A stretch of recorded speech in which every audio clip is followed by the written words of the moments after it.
called out Kanye, Wale, and Miguel for uncredited writing. Yeah, two separate situations, but yes. For the Miguel and Wale situation, that came from the Lotus Flower Bomb record. So I helped put together that record, for lack of better words. And then the record came out later on, and it had Miguel on it. And then I ended up seeing Miguel like at the ASCAP Awards or something like that, and he was like, "Yo, I love your stuff. Would love to get together and write and put some records together or whatever." And then the next thing I seen was a Complex interview with him saying he didn't know who I was or that I didn't have nothing to do with the record. And I'm just like, well, you didn't write the whole song. You only wrote this small little part right here. Everything else you sung was somebody else doing it. Well, so, what did you write? The hook of the song. This happened. He's been done wrong too, bro. To keep it a bean. And that's where I even asked him. I'm sorry but to make that whole, I was like, Wale, I think you have been miscategorized 100% since inception, as an artist. Nah, he's a generational talent, bro. This project that he put out, he had to show y'all. I texted him and said, remind him.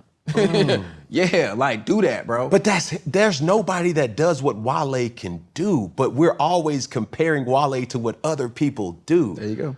And that's why I'm like, yo, like, and just like any other artist, like Erykah Badu say, I'm sensitive about my stuff. So same thing with the Ye situation. So I went out to go work on Watch the Throne, and we ended up making Cruel Summer that had him and R. Kelly on it. That ended up, we ended up making To the World, I'm sorry. To the World. Yeah, that was on Cruel Summer. It came out on the latter project or whatever.